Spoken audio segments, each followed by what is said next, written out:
Olá, irmãos e irmãs, graça e paz. Hoje eu estava pensando a respeito de como esse cenário que temos vivido de isolamento social tem nos feito refletir muito a respeito da vida, a respeito dos relacionamentos, a respeito da interação da sociedade, né? Como tem acontecido diante disso, como agora que todos estão realmente vivenciando uma mesma situação em qualquer lugar do mundo.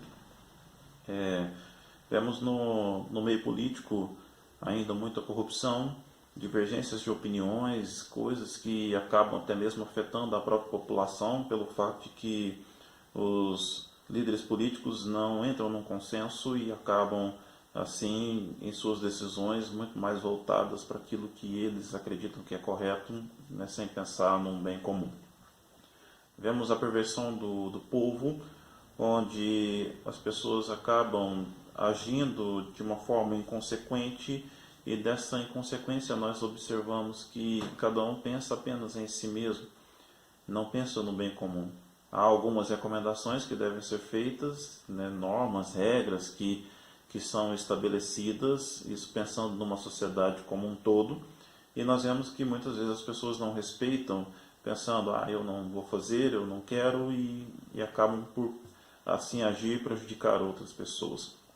E nós vemos que ao longo da história, quando o ser humano pensa apenas em si mesmo, na concupiscência da carne, nos seus desejos pessoais, consequentemente ele tende a desviar dos caminhos de Deus e fazer aquilo que é errado.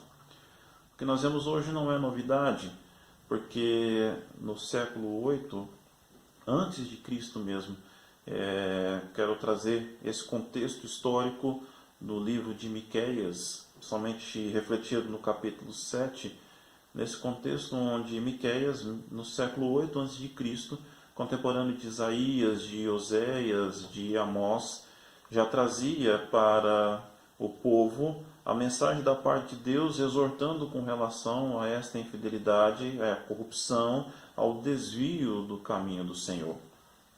O livro de Miqueias, no seu capítulo 1 até o capítulo 3, ele traz, né, uma temática de natureza social, toda a situação que estava acontecendo na sociedade, uma linguagem bem dura para o povo, uma linguagem bem dura para aqueles que ele ficou incumbido de profetizar. E vemos também um cunho bastante crítico dentro disso. No capítulo 4 e o capítulo 5 ainda ecoa essa criticidade, essa linguagem dura, mas porém amenizando por conta de uma esperança no futuro. E no capítulo 6, e finalizando com o capítulo 7, nós vemos Miqueias direcionando o seu discurso já à nação de Israel, mas com uma amargura, porque ele vê realmente que o povo está desviando do caminho de Deus, que como resposta à bondade de Deus eles têm dado a infidelidade. Miqueias relata no capítulo 7 que as pessoas estão praticamente fora de si, porque o príncipe exige condenação, o juiz aceita suborno, né, o grande fala dos seus maus desejos de sua alma, e muitos juntamente unem a trama. Miqueias capítulo 7, versículo 3. Não há justo, não há quem respeite, não há, e só há confusão entre todos. E Miqueias, diante desse contexto, mostra também até mesmo algo que para a nação de Israel tinha como valioso, que é a família, né? E devemos sim valorizar isso. Observamos que Miqueias traz um retrato de uma situação que o filho despreza o pai, a filha se levanta contra a mãe, a nora contra a sogra. Então, os inimigos do homem, eles são dentro da própria casa. E nós observamos muitas vezes, né, algumas famílias onde dentro da própria casa há os inimigos. Podemos olhar para o nosso lado e ver também inimigos em vários contextos familiares. Nós vemos toda essa situação acontecendo e, consequentemente, pensamos o que fazer diante de tudo isso. Miqueias, no capítulo 7, versículo 7, achou uma solução. Ele disse: eu, porém, olharei para o Senhor e esperarei no Deus da minha salvação. O meu Deus me ouvirá. Então ele já traz ali, olha, diante de toda essa dificuldade, diante de tudo isso que nós estamos passando, que não está condizendo com a palavra de Deus, diante de toda a infidelidade do povo, diante de toda a corrupção, diante de tudo aquilo que tem acontecido, o que fazer? Miqueias se voltou para o Senhor. E é o que nós devemos fazer diante de todas as nossas dificuldades. Todos nós passamos dificuldades, todos nós estamos abalados, todos nós sentimos de uma forma ou de outra o momento que nós estamos vivenciando, com tudo aquilo que nós temos vivido, até mesmo nos nossos próprios relacionamentos. E nós observamos o quê? Que Miqueias traz para a gente o que nós devemos fazer.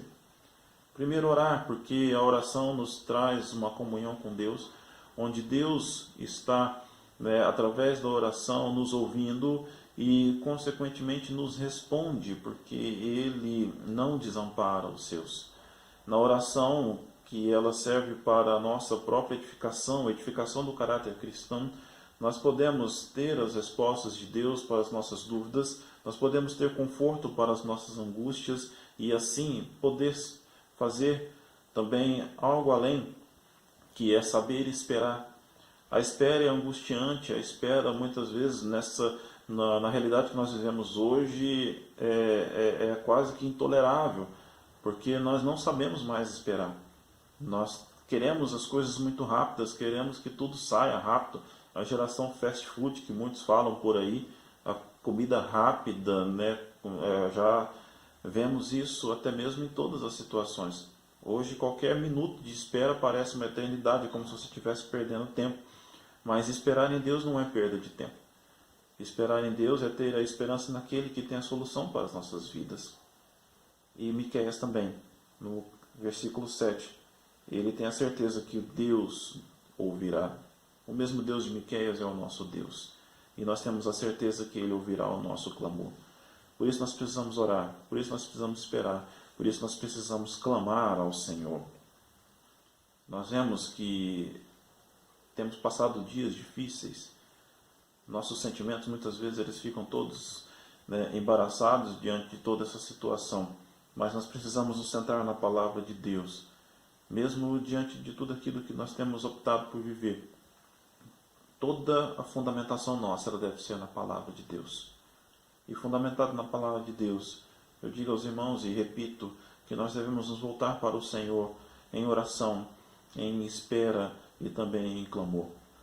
Concluindo, meus irmãos, eu quero dizer para que todos que se apresentam diante do Senhor, arrependidos de coração, convertidos, ou seja, com as suas atitudes erradas mudadas, o Senhor, Ele verá a sua atitude e, consequentemente, estará demonstrando o quanto você confia nesse Deus e o quanto esse Deus é o Senhor da sua vida. O Senhor, o nosso Deus, Ele é diferente dos outros deuses criados por homens.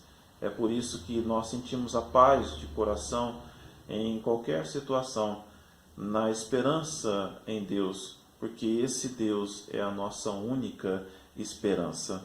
Nós vemos muitas pessoas vivenciando situações e de caminhos fora do caminho do Senhor.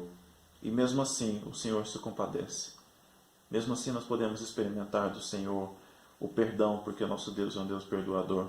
Nós experimentamos também a misericórdia desse Deus, porque esse Deus ele esquece a transgressão e a sua ira não se retém sobre nós.